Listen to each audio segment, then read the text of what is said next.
Welcome back to Study Hall, everybody. And for today's Art Explored segment, we're going deep into one of art history's most iconic figures. And that would be, of course, Salvador Dalí. Yes. And, you might know him for those melting clocks, but trust me, there is so much more to uncover in his bizarre and brilliant universe. What's so fascinating about Dalí is that he wasn't just a painter. Right. He was a sculptor, filmmaker, writer, all-around showman. Wow. But to really get him, we need to start with his art. Okay. And that means going beyond the surface level of melting clocks and lobsters. Lobsters on telephones, yeah. Yes, exactly. I am all for peeling back the layers. Yep. So where should we begin? What artwork really captures the essence of Dalí beyond, the iconic persistence of memory? Well, let's look at a painting called Swans Reflecting Elephants from 1937. Okay. It perfectly showcases Dalí's mastery of what's called double imagery. Okay. Can you picture it? I'm picturing it, swans, maybe a serene lake. Exactly. At first glance, it's peaceful. Yeah. But Dalí was a master of illusion. Yeah. Look closer, and those swan reflections morph into something else entirely. Uh-huh.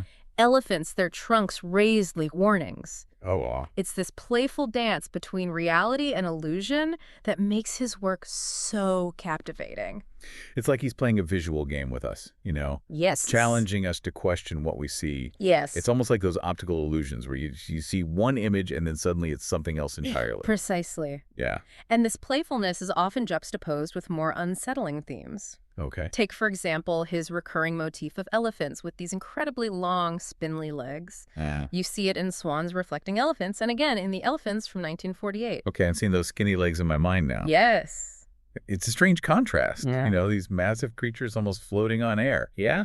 What was Dalí trying to convey with that imagery? Well, those elongated legs symbolize weightlessness, okay. which was a major theme for Dalí. He was captivated by the idea of defying gravity, of the tangible world becoming dreamlike and ethereal. Wow.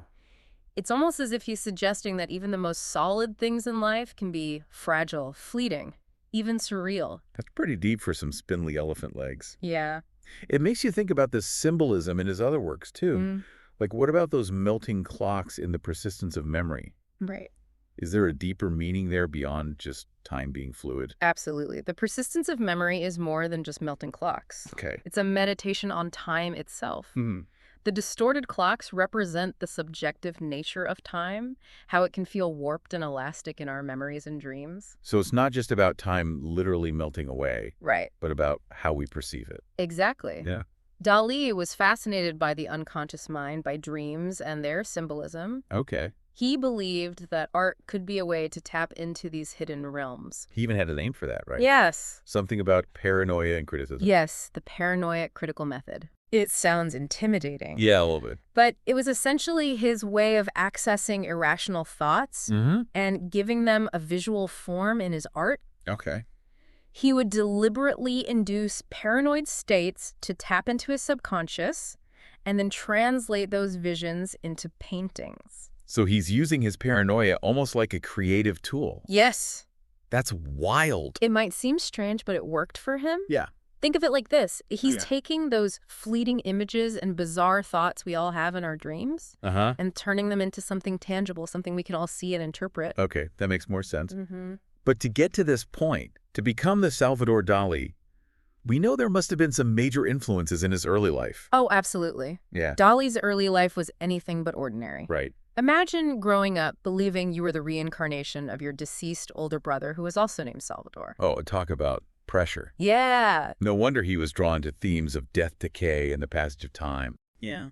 It's like he was trying to make sense of his own existence through his art. Precisely. That unusual upbringing definitely played a role in shaping his artistic vision. Yeah. And then there was his time at the prestigious San Fernando Academy of Fine Arts in Madrid. Okay, so art school. Yes. That's where he really honed his skills, right? Well, he definitely honed his skills. Yeah. But he also honed his rebellious streak. Uh-oh. Picture him strutting around with long hair sideburns Okay. and a flamboyant 19th century dandy look, a total contrast to the more traditional students. He was already making a statement even back then. Exactly. And it wasn't just his appearance. Yeah. He was outspoken, challenging his professors, questioning the very foundations of art. Wow. He was eventually expelled for declaring that none of his teachers were competent enough to examine him. Wow, what a power move. Yes. Talk about confidence in your own abilities. Yeah. But it seems like that confidence and self-belief were key to his success. Absolutely. Dalí knew his worth as an artist. But he also understood the importance of having someone who could ground him. Okay. Someone who could navigate the practical side of the art world while he focused on creating. And that's where Gala enters the picture, right? Yes. The mysterious muse who became his wife and, from what I've read, had a huge influence on his life and career. Gala Elord was more than just a muse. Okay.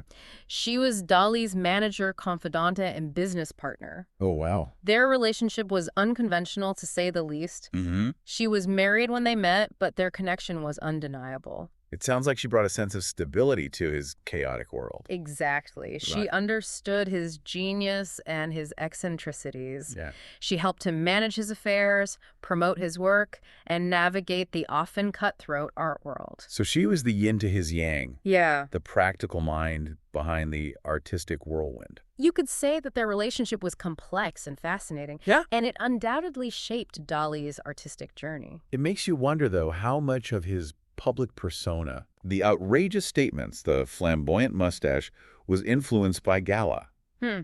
Was it a collaborative act? That's a great question, and one that art historians still debate. Yeah. It's hard to separate Dalí the artist from Dalí the showman. Right. He understood that in the modern world, an artist needed to be more than just a creator. They needed to be a personality, a brand.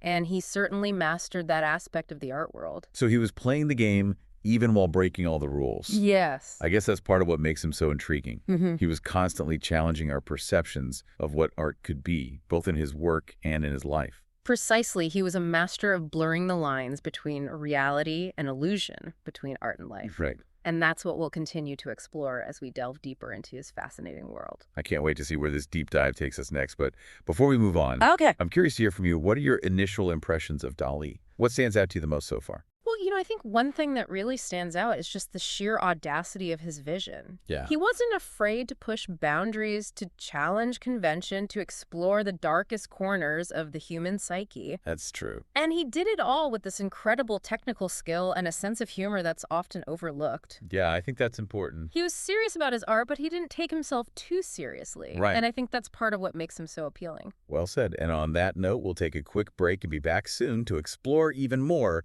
of Dalí's captivating world.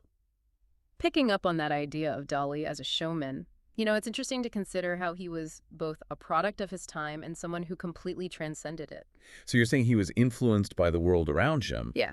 but also managed to create something totally unique. Exactly. Think about the era he lived in. Oh. A time of incredible scientific advancements and also immense global anxieties. Yeah. The atomic bomb, quantum mechanics. Yeah. These things shook the world and seeped into Dalí's art, adding layers of meaning that resonated deeply with people. So it wasn't just about melting clocks and bizarre imagery. Right. It was about reflecting the hopes and fears of his generation. Precisely. And in doing so, he tapped into something universal. Yeah. The questions he grappled with, the themes he explored, the nature of time, the fragility of reality, the power of the unconscious. Okay. These are things we still ponder today. It's like his art is a window into the human condition. Yes. But with a surreal twist. Exactly, and that's what makes it so enduring. He takes the familiar, a clock, an elephant, a human figure, and twists it, distorts it, creating a sense of both wonder and unease. Like those melting clocks, you can't help but be drawn to them. Yeah. Even though they're kind of disturbing. Right, they make you question your perception of time, of reality itself. Wow. It's as if he's saying, hey, what if the world isn't as solid and fixed as you think it is? Which, let's be honest, is a pretty mind-blowing concept. It is. But I'm also curious about the man behind the melting clocks. Yeah, he cultivated this larger-than-life persona, the flamboyant mustache, the outrageous pronouncements. Was that all just an act, or was there something more genuine beneath the surface? It's hard to say for sure where the persona ended and the artist began. Okay. But I think it's fair to say that Dalí genuinely believed in his own genius and wasn't afraid to let the world know it. So the showmanship was part of the art itself. In a way, yes. Yeah. Dalí understood that art wasn't just about what you created on canvas. Okay. It was about the impact you had on the world, the experience you created for the viewer. Yeah. And he knew how to create an experience. And his impact extended far beyond the canvas, didn't it? Absolutely. He dabbled in film fashion, even advertising. Absolutely. He was a true cultural icon. Think about his collaboration with Alfred Hitchcock on Spellbound. Okay.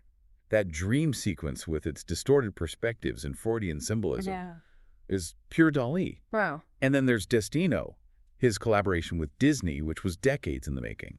Oh, wow. It's a testament to his visionary approach, his ability to push the boundaries of animation. It's almost like he was constantly seeking new ways to express his creativity, new canvases to explore.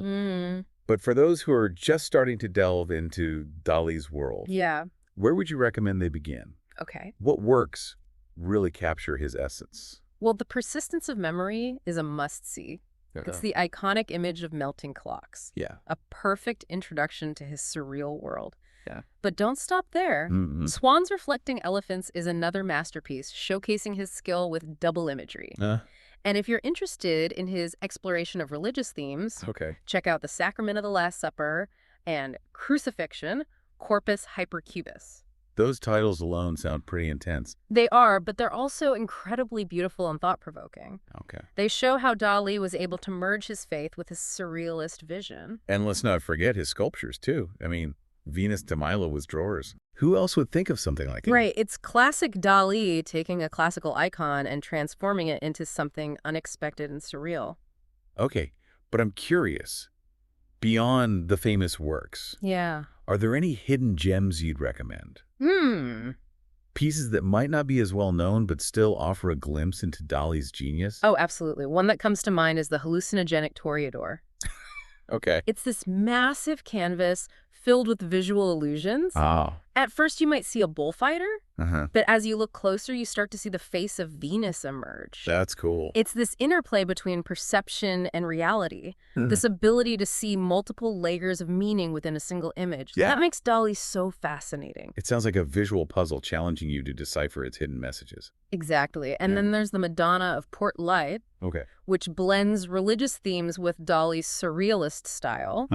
It's a more introspective piece, a reflection of his spiritual side, but it still retains that trademark Dalí touch of the unexpected. It's amazing how he was able to work with such diverse themes, from the mundane to the metaphysical, and always infuse them with his unique vision. That's the beauty of Dalí. He was constantly experimenting, pushing boundaries, blurring the lines between art and life. He was a provocateur, a showman, and above all, a visionary artist who left an indelible mark on the world. Speaking of marks on the world, I'd like to shift gears a bit and talk about Dalí's later years. As his health declined, did that have an impact on his art? Definitely, Dalí suffered from Parkinson's-like symptoms in his later years, and the loss of his fine motor control was incredibly difficult for him. His art had always been so meticulous, so precise, and to have that taken away was devastating. So did he stop painting altogether? He didn't give up entirely. She tried to continue creating even when it became physically challenging.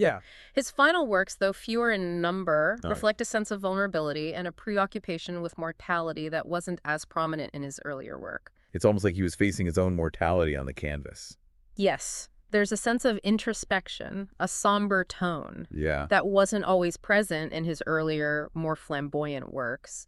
And then, of course, there was the loss of Gala in 1982. That must have been a crushing blow. It was. They were so intertwined, both personally and professionally. Absolutely. Gala was more than just his wife. She was his muse, his manager, his confidant. Her death left a huge void in his life. His final years were marked by a sense of isolation and sadness. He became reclusive, withdrawing from public life and struggling with his declining health. It's a reminder that even the most brilliant and eccentric individuals are still human. Still vulnerable to the pains of loss and the fragility of life. But amidst all that, he still managed to create some powerful and moving works of art.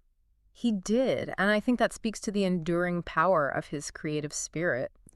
Even in the face of adversity, he found ways to express himself, to explore the depths of his imagination. So as we wrap up this part of our deep dive, what's the one thing you'd like listeners to take away from Dalí's later years? I think it's the idea that even as his physical abilities declined, his creativity didn't diminish. His later works may not be as well known or as widely celebrated as his earlier pieces, but they offer a different perspective on his artistry. Yeah. A glimpse into the complexities of his inner world. That's a good point.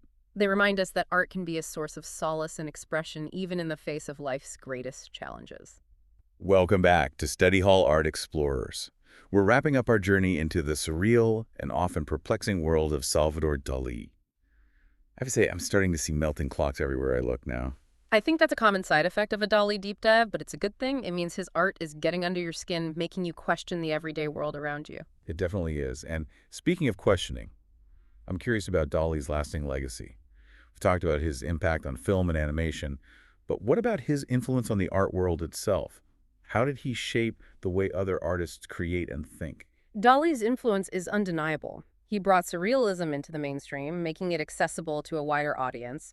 His meticulous detail, his jarring juxtapositions, these became hallmarks of the movement.